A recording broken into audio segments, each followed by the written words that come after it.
On va se tourner vers la parole de Dieu. Et ce matin, le Seigneur m'a conduit. Vous avez reçu un verset cette semaine, et ce verset que vous avez reçu cette semaine, pour ceux qui reçoivent un verset, c'est un verset qui m'a travaillé toute la semaine, et c'est sur ce thème-là que j'aimerais prêcher ce matin. J'aimerais vous parler du voile ce matin. Pas du hijab, pas le voile musulman, ni le voile que certaines dames mettent encore sur la tête. J'aimerais vous parler d'un autre type de voile dont la Bible nous parle. Le voile qui se trouve parfois sur les cœurs, ou qui se trouve encore souvent sur les cœurs. En fait, ce thème du voile, c'est un thème qui est assez présent dans l'Ancien Testament. Dès qu'on parle du temple, du tabernacle, il y avait un voile qui séparait le lieu saint du lieu très saint, qui finalement séparait le peuple de la présence de Dieu. Et nous savons que lorsque Jésus est mort, ce voile s'est déchiré.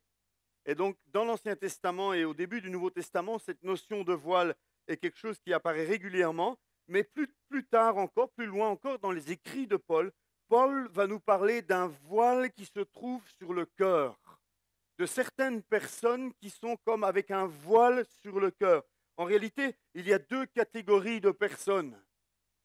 Sur cette terre, on pourrait classifier, il y a moyen de classifier de différentes manières les êtres humains, mais on pourrait les classifier en disant, il y a ceux qui ont encore un voile sur le cœur, et puis il y a ceux pour qui le voile a été enlevé.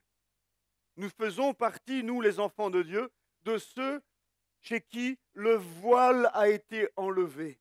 Mais il y a encore autour de nous énormément de personnes qui sont encore dans l'aveuglement, qui sont encore avec le voile sur le cœur et qui ne peuvent comprendre. Et j'aimerais qu'on lise ensemble, il y a un PowerPoint qui devrait suivre, on va lire ensemble le passage que je vous ai envoyé cette semaine dans 2 Corinthiens, chapitre 3, versets 15 à 18. Et on lira aussi un petit peu plus loin dans le chapitre suivant, 2 versets. Jusqu'à aujourd'hui, quand les écrits de Moïse sont lus, un voile recouvre leur cœur. Mais lorsque quelqu'un se convertit au Seigneur, le voile est enlevé. Vous vous souvenez de ce verset que je vous ai envoyé cette semaine? Oui, il y en a 3 qui l'ont lu, c'est bien.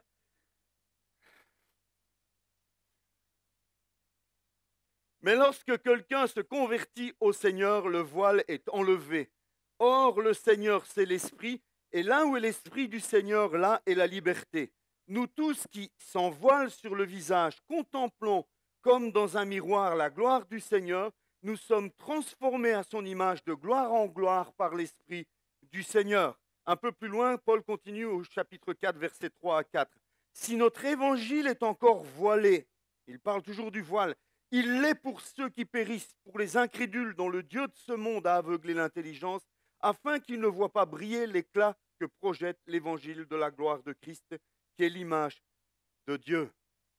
Dans ce contexte, je n'ai pas le temps de lire tout le contexte de ce chapitre 3 de 2 Corinthiens, mais Paul est en train de comparer un petit peu le message que lui prêche et quelque part le message que Moïse prêchait.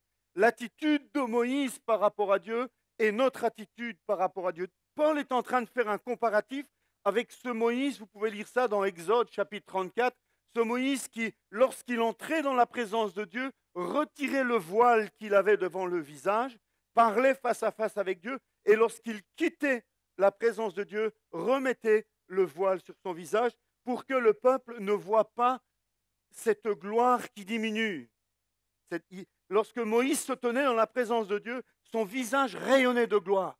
Mais c'était une gloire qui était temporaire, c'était une gloire qui était passagère. Et cette gloire allait en diminuant. Et Moïse mettait un voile sur son visage chaque fois qu'il quittait la présence de Dieu. J'aimerais ce matin que vous puissiez vous souvenir qu'il fut un temps où vous non plus, vous ne compreniez rien aux choses de Dieu. Il fut un temps où vous aussi, même si vous aimiez Dieu, vous ne compreniez pas le salut. Vous étiez comme dans l'aveuglement. Vous étiez étrangers aux choses de Dieu, pour reprendre l'expression de Paul dans Éphésiens chapitre 2. Vous étiez étrangers aux choses de Dieu. Tout cela pour vous, c'était de la folie. Pour vous, toutes ces choses, c'était incompréhensible. C'était pour les faibles, c'était pour... Enfin, toutes sortes de raisons différentes. Nous étions, nous aussi, avec un voile sur notre cœur. Peut-être des athées convaincus, peut-être des catholiques convaincus, peut-être des protestants convaincus. Mais il y a un jour, le voile a dû être enlevé. Et lorsque le voile a été enlevé, nous étions tout étonnés de comprendre la parole de Dieu. Les choses que nous avions lues, les choses que nous avions entendues pendant des années, voire des dizaines d'années pour certains, tout d'un coup, prenaient vie, devenaient réalité.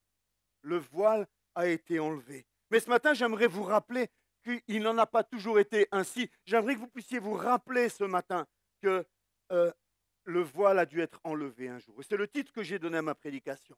Le voile est enlevé. On peut dire gloire à Dieu pour cela. On peut dire merci Seigneur ce matin pour cela. On peut louer le Seigneur parce que le voile a été enlevé. C'est lui qui l'a ôté, ce voile. Je n'ai pas enlevé le voile à force d'efforts. Je n'ai pas enlevé ce voile à force d'exercice spirituel. C'est lui qui est venu et qui a enlevé le voile, qui m'a guéri de mon aveuglement et qui m'a permis de voir tel qu'il est vraiment. Alléluia. Dans sa grâce, c'est par grâce uniquement, Michel nous l'a rappelé ce matin dans sa lecture, par grâce, il est venu vers moi, il est venu vers toi et il a enlevé le voile. Tous les cœurs sont voilés jusqu'à ce que Dieu n'intervienne. Nous sommes tous entourés de personnes voilées. Je ne suis pas en train de faire un jeu de mots. Mais c'est vrai que nous sommes tous entourés de personnes voilées. Et je ne parle pas de ces personnes qui sont de confession musulmane. Je parle de tous les hommes qui ne connaissent pas le seul vrai Dieu. Je parle de tous les hommes qui n'ont pas compris ce que Christ est venu faire à la croix. Je parle de tous ces hommes et de toutes ces femmes qui n'ont pas compris qu'ils sont pécheurs et qu'ils ont besoin d'un sauveur, qui regardent la croix et qui voient juste deux morceaux de bois croisés l'un avec l'autre, qui regardent Jésus sur la croix et qui prennent cela comme une belle histoire du passé, mais qui ne se sont pas appropriés, qui n'ont pas cru, pour reprendre les termes de la Bible. Parce que c'est celui qui croit qui est sauvé. C'est celui qui croit chez qui le voile est enlevé. Nous étions de leur nombre. Le célèbre pasteur Moody, ceux qui lisent pas mal de commentaires bibliques, etc., connaissent Dwight L. Moody, disait ceci, c'était vraiment un évangéliste, un homme qui a laissé des traces derrière lui, des bonnes traces. Il disait, les perdus peuvent comprendre une présentation claire de l'évangile. Le problème n'est pas là, le problème n'est pas dans le fait de comprendre ou ne pas comprendre l'évangile. L'évangile, les enfants peuvent le comprendre. Les perdus peuvent comprendre une présentation claire de l'évangile, mais dans leur aveuglement, ils vont regarder cela comme une folie. Le problème, il est là surtout. C'est qu'ils sont aveuglés et ça va être trop simple pour eux et ils vont considérer cela comme une folie. En effet, le message de la croix est une folie pour ceux qui périssent. 1 Corinthiens 1, 18. Le message de la croix est une folie pour ceux qui périssent, mais pour nous qui sommes sauvés, il est la puissance de Dieu. Avant que le voile soit enlevé, pour nous c'était une folie ce discours. Mais maintenant que le voile est enlevé, que nos yeux se sont ouverts, nous réalisons quelle puissance extraordinaire a été déployée à la croix. Quelle victoire extraordinaire Christ, Dieu, a vaincu pour nous à la croix. 1 Corinthiens 2, 14 nous dit, mais l'homme naturel n'accepte pas ce qui vient de l'Esprit de Dieu, car c'est une folie pour lui. Il est même incapable de le comprendre, parce que c'est spirituellement qu'on en juge. Frères et sœurs, nous parlons de ceux qui sont voilés pour l'instant. Après, nous parlerons de ceux chez qui le voile est enlevé. Mais pour l'instant, pour ceux qui sont voilés, je pense qu'il est important de réaliser que dans l'évangélisation, il ne faut pas négliger la prière. Parce qu'il y a un aveuglement sur ces gens. Ce n'est pas tout de leur parler de Dieu, il faut aussi parler d'eux à Dieu. Bien souvent, on sort, on parle, on témoigne, on distribue des Bibles, on fait ce qu'il faut pour parler aux hommes de Dieu, on témoigne, mais on ne parle jamais à Dieu de ces hommes, de ces femmes qui nous entourent. Et la victoire, frères et sœurs, se remporte d'abord dans la prière. C'est d'abord dans la prière.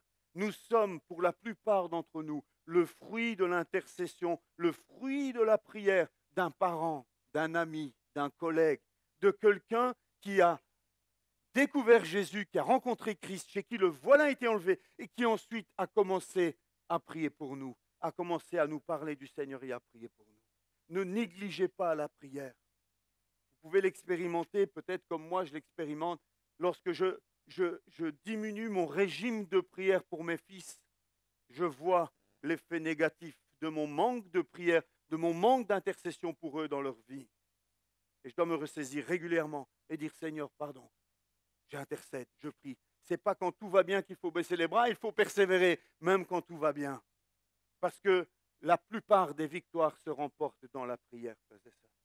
Alors ce matin, j'aimerais, vous, chez qui le voile a été enlevé, je voudrais vous encourager à continuer à témoigner. Il faut faire les deux.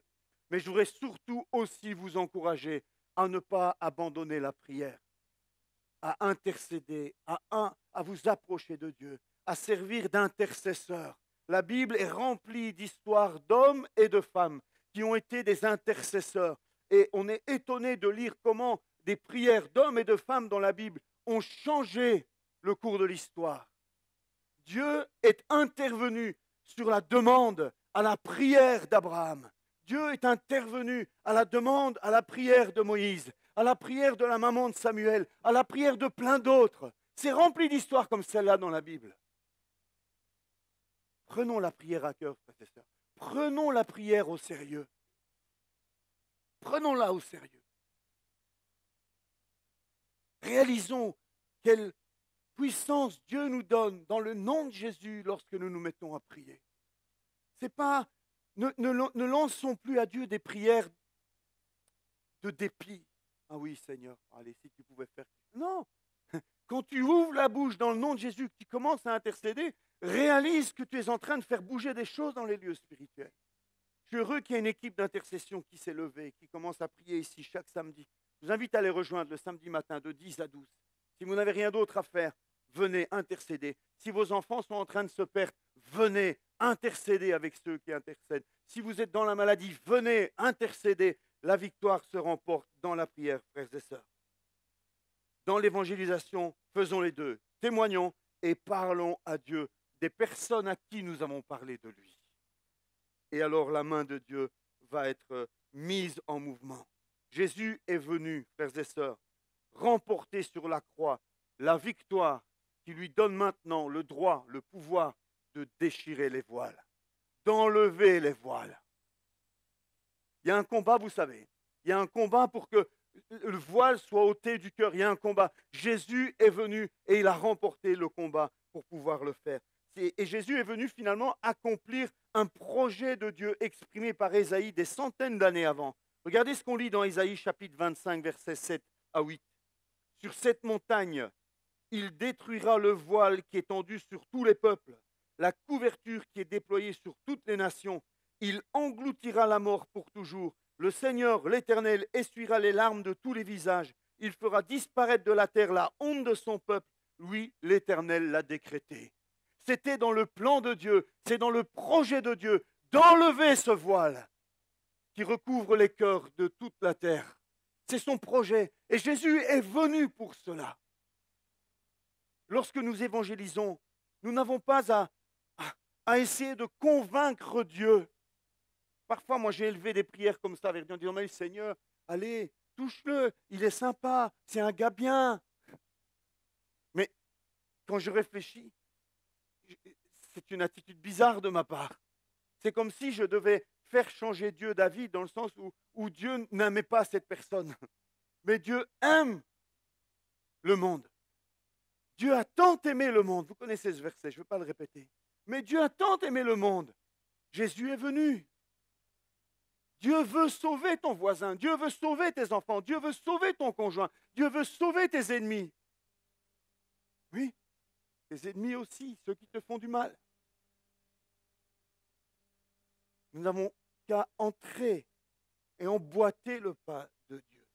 Le voile, frères et sœurs, c'est un symbole d'une barrière, d'un obstacle, d'un moyen de cacher quelque chose ou de se cacher de quelque chose, à moins de se convertir à Christ. Afin de ne croire en Christ, ce voile demeure.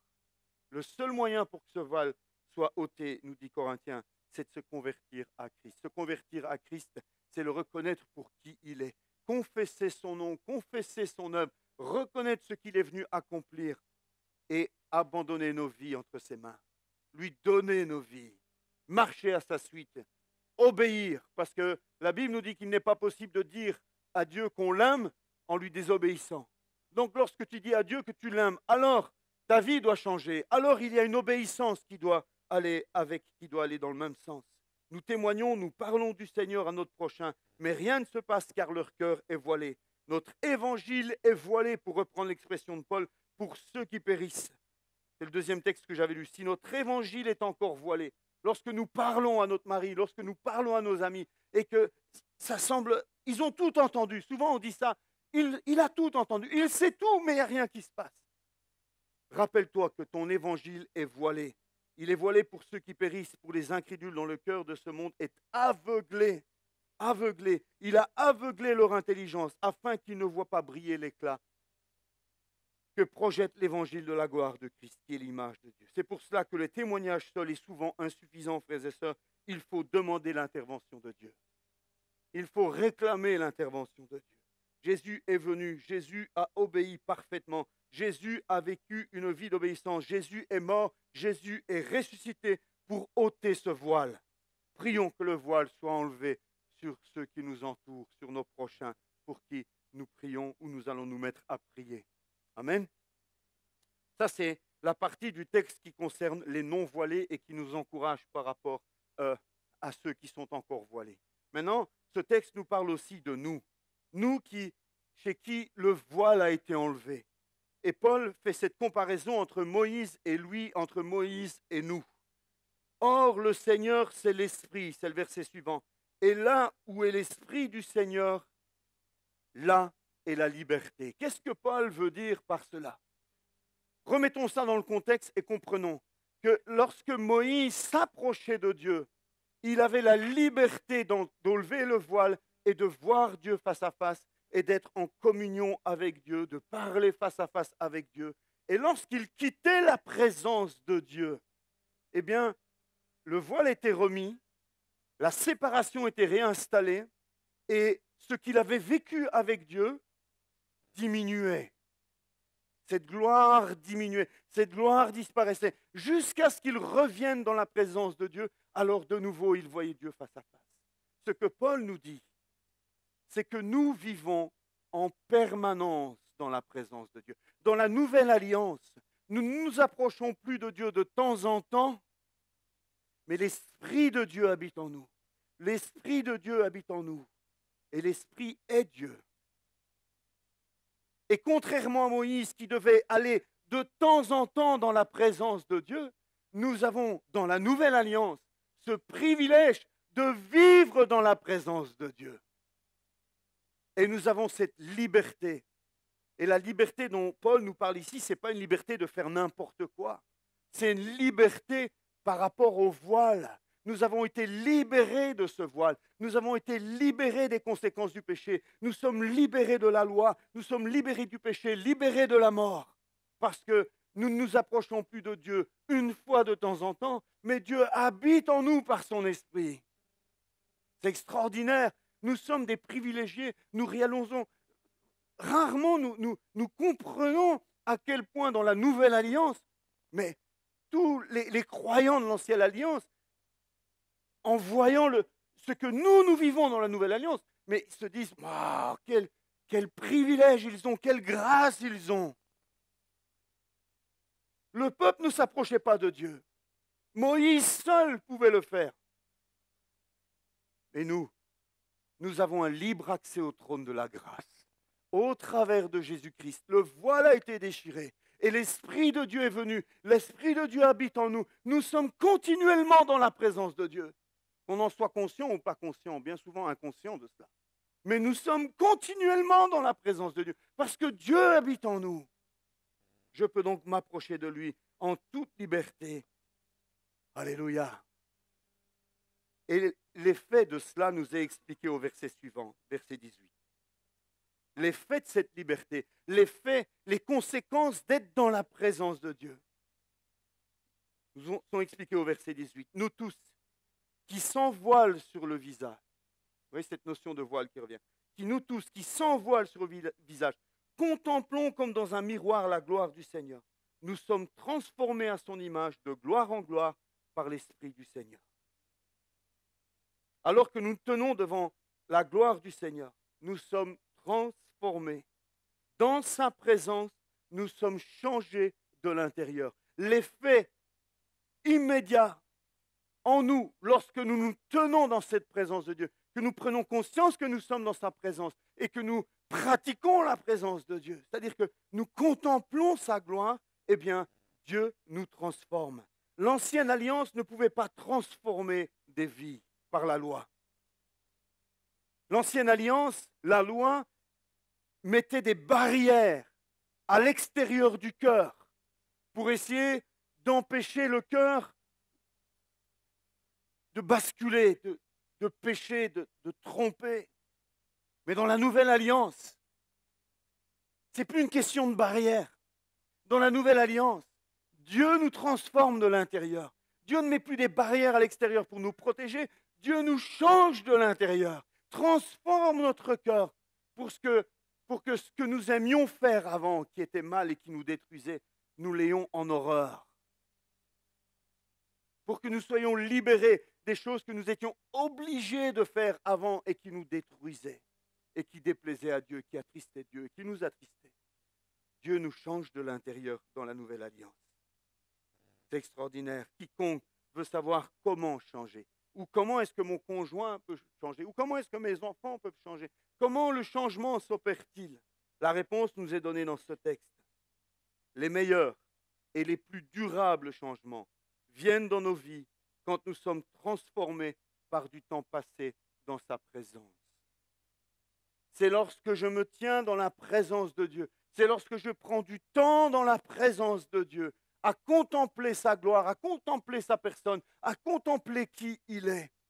Tout le temps passé dans la présence de Dieu me transforme. Comme Moïse, dans le temps qu'il passait dans la présence de Dieu, son visage resplendissait de gloire. Eh bien, chaque fois qu'un enfant de Dieu, aujourd'hui dans la Nouvelle Alliance, prend du temps dans la présence de Dieu, prend du temps pour connaître Dieu, prend du temps dans sa parole, prend du temps dans la prière, prend du temps dans l'écoute, dans la méditation de Dieu, eh bien, tout ce temps passé dans sa présence, c'est un temps où Dieu te transforme de l'intérieur. Tu passes du temps dans le Dieu d'amour, dans la présence du Dieu d'amour. Tu sors de ce temps dans la présence du Dieu d'amour avec un cœur rempli d'amour. Tu passes du temps dans la présence du Dieu de la joie, tu ressors avec de la joie dans ton cœur. Ce n'est pas une couche de joie extérieure, c'est à l'intérieur, quelque chose s'est produit. Lorsque tu passes du temps dans la présence du Dieu de paix, de toute paix, tu ressors avec ton cœur apaisé. Il y a une transformation qui s'est opérée en toi. Et la tempête peut faire rage autour de toi. Lorsque tu as passé du temps dans la présence de Dieu, la tempête peut continuer à faire rage et tu sens la paix à l'intérieur. Et on pourrait dire cela du Dieu de justice, de tous les attributs de Dieu. Tu passes du temps dans la présence de Dieu, tu es transformé à son image, dit le texte. Contemplons comme dans un miroir la gloire du Seigneur, nous sommes transformés à son image. Nous sommes transformés à son image lorsque nous contemplons sa gloire. Frères et sœurs, on veut tous changer. On veut tous changer. Combien de personnes m'ont dit « Ah, pasteur, si je prie pour moi, je voudrais changer. Prie pour moi, pasteur. Qu'est-ce que je dois faire, pasteur, pour changer ?» La réponse est là. Tu ne changeras pas en venant voir ton pasteur. Tu changeras quand tu passeras du temps dans la présence de Dieu. C'est lui qui nous transforme. C'est lui qui nous change. Alléluia. Et croyez-moi, il est plus disponible que moi. Bon, ça va. Et plus efficace. Et plus riche. Et plus tout. Amen. Alors je vous encourage à aller vers lui. Le voile a été déchiré, frères et sœurs. Le voile est déchiré. Le voile est déchiré pour que tu puisses entrer dans sa présence. Il a déchiré le voile pour te dire, sois le bienvenu. Viens, viens, viens me voir face à face, viens me contempler. Laisse-moi te transformer de l'intérieur. Certains diront, oui, mais il y a moyen de changer en faisant des efforts, il y a moyen de changer par la force de la volonté, il y a moyen de changer à force d'être culpabilisé par quelque chose. Oui, peut-être que certains changements peuvent s'opérer comme cela. Mais moi, je vais vous dire, ces changements viennent de l'extérieur, ces changements ne sont pas durables et ces changements ne sont pas profonds. Les vrais changements durables et profonds viennent du rencontre personnelle avec le Seigneur. Lui nous transforme de l'intérieur. Et les fruits qui poussent de cela sont des bons fruits. Amen. Nous sommes invités à entrer dans sa présence. Contempler. Contempler. J'ai été voir ce que signifie le mot contempler. Contempler, le dictionnaire nous dit, ce n'est pas jeter un regard furtif. Contempler, c'est regarder longuement quelque chose, quelqu'un, avec beaucoup d'attention. J'aime bien cette définition. La Bible nous invite à contempler Dieu, c'est-à-dire à le regarder longuement, avec beaucoup d'attention, en s'absorbant dans cette observation. Contempler, c'est s'asseoir. Contempler, c'est prendre le temps. C'est prendre le temps de dire, Seigneur, je veux passer du temps dans ta présence. C'est pas furtivement, boum, ça y est, hop. C'est vraiment prendre le temps de. Et plus tu vas passer du temps dans la présence de Dieu, plus tu vas vite changer. Je parlais avec un frère de ça, il disait, Dieu te changera, Dieu va faire son œuvre dans ta vie. Et il m'a dit, oui, mais ce n'est pas seulement cela. Et quelque part, il avait raison. Il voulait me faire comprendre par ça que ça dépend aussi de la qualité et du temps qu'on donne à Dieu. Il y a des chrétiens qui prennent 15 ans à changer parce qu'ils accordent quelques dizaines de secondes par jour à Dieu. Et il y a des chrétiens qui, après 6 mois, sont méconnaissables, littéralement transformés parce qu'ils ont pris du temps dans la présence de Dieu. Alors si tu en as marre parce que tu as 10, 15, 20, 30 ans de conversion et que tu traînes toujours les mêmes problèmes, toujours ton même fichu caractère, arrête de dire je suis comme ça, je ne changerai jamais. C'est une offense à Dieu. C'est une offense à Dieu. Dieu veut transformer. Si tu as un mauvais caractère, Dieu veut le transformer à son image. Et c'est une offense à Dieu de dire mon caractère ne changera jamais. Dieu veut nous transformer à son image.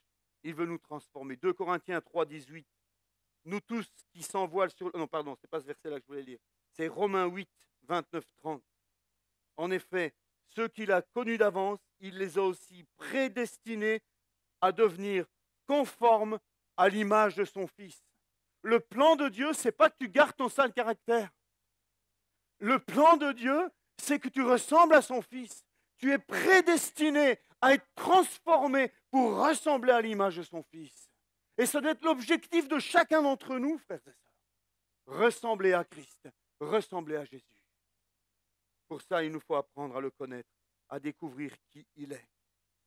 Ah, alléluia. Voir Jésus face à face. Il y a un vieux cantique qui dit ça. Voir Jésus face à face. Qui désire encore aujourd'hui dans l'Église voir Jésus face à face? Nous devons être tellement convaincus, remplis de cette conviction que Jésus est beau. Quand je dis Jésus est beau, je ne parle pas seulement d'un aspect physique, de traits. Quand je dis Jésus est beau, c'est Jésus est l'homme par excellence. Jésus est beau dans sa nature, dans qui il est. Jésus, c'est l'homme parfait. Dieu qui s'est fait homme. Il est notre modèle. Et nous voulons lui ressembler. Et un jour, nous le verrons face à face. Le texte de Paul nous dit, nous voyons comme dans un miroir. Alors nous, on a du mal à comprendre ça parce que pour nous, un miroir, c'est quelque chose qui nous renvoie un reflet exact de qui nous sommes. Mais il faut se rappeler que dans le contexte où Paul écrit, ce genre de miroir n'existe pas. Les miroirs du temps de Paul, c'est du métal poli qui renvoie à une image pas très nette, pas en tout cas aussi nette que ce qu'on peut avoir aujourd'hui dans nos miroirs. Mais un jour, nous le verrons vraiment tel qu'il est, face à face. Aujourd'hui, c'est comme dans un miroir, mais un jour, nous le verrons face à face. Et j'ai mis cette image-là pour conclure parce que je voulais demander aux dames, est-ce qu'il est possible de se rendre belle et de se maquiller sans miroir?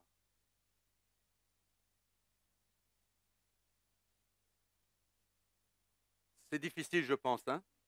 Il y a moyen peut-être de faire certaines retouches, mais pour le travail de fond nécessaire chez certaines. Pardon. Vous êtes toutes belles, vous n'avez pas besoin de maquillage. Franchement, sérieusement. On n'a pas besoin de maquillage. Vous savez, le plus beau maquillage, c'est Jésus. On peut voir sur le visage d'un homme ou d'une femme son visage avant Christ et après Christ. Il n'y a pas besoin de maquillage. On voit une différence. On voit une différence. Vous avez déjà observé ça? Moi, j'ai observé ça chez plein de personnes. Une fois qu'elles ont donné leur cœur au Seigneur et que Christ a commencé à agir dans leur vie, il y a quelque chose qui rayonne. Il y a quelque chose de différent dans le regard, dans le visage. C'est physique, ça se voit. Mais j'ai pris cette image du miroir parce que sans miroir, il est impossible de se maquiller et de se rendre beau. Sans miroir, j'arriverai ici le matin avec mes cheveux en l'air. Sans miroir, je serais mal rasé. Il y aurait peut-être des touffes de poils qui traîneraient encore à gauche et à droite. Il n'y a pas que les femmes qui ont besoin du miroir. Le miroir, symbole de la parole de Dieu. Nous avons besoin de plonger nos visages et nos regards dans la parole de Dieu, qui est le miroir spirituel par excellence et qui nous renvoie à une image juste de qui nous sommes. Et qui me renvoie une image qui me permet de dire « Oh purée, oh, je reprends vite mon rasoir et j'arrange ça un petit peu. » Ou je reprends mon rouge à lèvres ou mon rimel ou je ne sais pas quoi d'autre elles utilisent, nos dames. Mais spirituellement parlant, nous avons besoin aussi, je vais même dire, nous avons plus besoin de plonger nos regards dans ce miroir-là que dans celui-là. On dépense des fortunes à acheter des miroirs comme cela, on dépense des fortunes à acheter des produits qui vont nous embellir, qui vont nous rajeunir. Qu'est-ce que tu fais? Je vais reprendre les paroles du pasteur la semaine passée. Et ton âme. Et ton âme, et mon âme. J'aimais bien cette parole, cette prédication toute simple. Et ton âme. Combien de temps es-tu prêt à passer pour embellir ton âme? Qu'est-ce que tu es prêt à dépenser en temps, en énergie, en argent pour que ton âme soit belle? Peu importe que les gens disent « Oh, que tu es belle aujourd'hui », si Dieu te dit « Purée, que tu es moche aujourd'hui ». Je ne pense pas que Dieu dirait ça parce qu'il est plus gentleman que moi. Mais quelque part, travaillons aussi à cela, frères et sœurs. Le voile a été enlevé. Gloire à Dieu, merci Seigneur. Le voile a été enlevé. Seigneur, enlève le voile. Enlève de voile à ceux à qui je parle de toi, à ceux que je côtoie, mon prochain. Enlève le voile. J'intercède, j'entre dans un combat, dans la prière pour que le voile soit ôté et pour qu'il puisse voir clair. Et je pratique la présence de Dieu. Maintenant que le voile est enlevé, Seigneur, je veux faire une priorité dans ma vie de prendre du temps pour te contempler. Parce que c'est le seul moyen pour que tu me changes. Dieu veut te changer. Dieu veut te rendre conforme à l'image de son Fils. Pour cela, tu dois passer du temps dans sa présence. On va prier ensemble. Seigneur, nous te bénissons pour ta parole qui est une nourriture, ta parole qui est du pain, du miel, qui est du steak, ta parole qui nourrit notre âme, ta parole qui nous percute par moments, ta parole qui vient nous bercer à d'autres moments, ta parole qui est vivante, qui est efficace, ta parole qui nous transforme. Seigneur, nous te bénissons de nous avoir laissé cette parole dans laquelle nous pouvons plonger nos regards, cette parole qui est un miroir, qui nous renvoie à un juste reflet de notre âme, qui nous permet de marcher de progrès en progrès, de victoire en victoire, et pour reprendre le texte d'aujourd'hui, de gloire en gloire. Te bénissons, Seigneur, pour cette parole. Je prie ce matin, Seigneur, pour que vraiment tu puisses, par ton Esprit Saint, toucher nos cœurs et nous attirer à ta présence, nous attirer à prendre du temps pour te contempler, apprendre à te connaître, plonger nos regards dans ton regard, plonger nos cœurs dans ton cœur, Seigneur, et nous laisser transformer par la puissance de ton Esprit. Nous voulons te ressembler, Seigneur. C'est à cela que tu nous appelles, à être des petits Jésus dans ce monde, à refléter Christ dans ce monde, à être la lumière et le sel de ce monde. Et Seigneur, je ne peux le faire par mes propres forces. Je ne peux le faire avec ma nature propre. J'ai besoin que Christ grandisse en moi. J'ai besoin que son image soit reflété au travers de ma vie. C'est notre besoin, chacun d'entre nous ce matin. Seigneur, ce matin, nous voulons nous approcher de toi et nous voulons prendre cet engagement dans notre cœur, à prendre ta parole au sérieux et à prendre du temps avec toi. Seigneur, c'est un moment idéal pour parler de cela puisque nous partons en vacances. Et que nous n'aurons plus d'excuses, Seigneur. Plus d'excuses pour chacun d'entre nous pendant au moins 2 semaines, 3 semaines, 4 semaines pour certains. Parce que, Seigneur, nous allons nous arrêter. Et nous allons nous arrêter, pas pour que ces 4 semaines ou ces quelques semaines soient remplies de vide, mais pour que ces semaines soient remplies de toi. Je prie, Seigneur, que chacun nous puissions partir avec une ferme détermination de prendre du temps pour toi, ce temps que nous te volons pendant l'année, ce temps qui nous est volé pendant l'année, ce temps que nous n'arrivons pas à te donner pendant l'année. Seigneur, quelle excuse te trouverons-nous pendant ces 2 mois d'été? Merci, Seigneur, d'encourager chacun de mes frères et mes sœurs dans un temps particulier avec toi, où tu les rencontres, où tu leur fais goûter, Seigneur, à cette richesse de goûter à ta présence. Tu les rends accros, Seigneur. Je te demande de les rendre accros à ta présence pendant ces vacances. Qu'ils ne puissent plus se passer de ta présence. Qu'ils puissent courir dans ta présence à chaque moment de la journée, vivre dans ta présence, conscients de ta présence dans leur vie. Merci, Seigneur. Ta grâce sur chacun de mes frères et sœurs, sur moi-même, qui en ai besoin autant qu'eux. Merci, Seigneur. Je te prie aussi ce matin pour ceux qui sont encore aveuglés. Pour ceux qui peut-être même sont là avec nous ce matin et sur qui, Seigneur, un voile recouvre encore le cœur. Nous prions pour eux. Et nous te demandons, Seigneur, révèle-toi à eux. Te demandons, Seigneur, ôte ce voile. Fais tomber les écailles de leurs yeux et permets-leur de voir comme tu nous as permis de voir. Père, dans le nom de Jésus.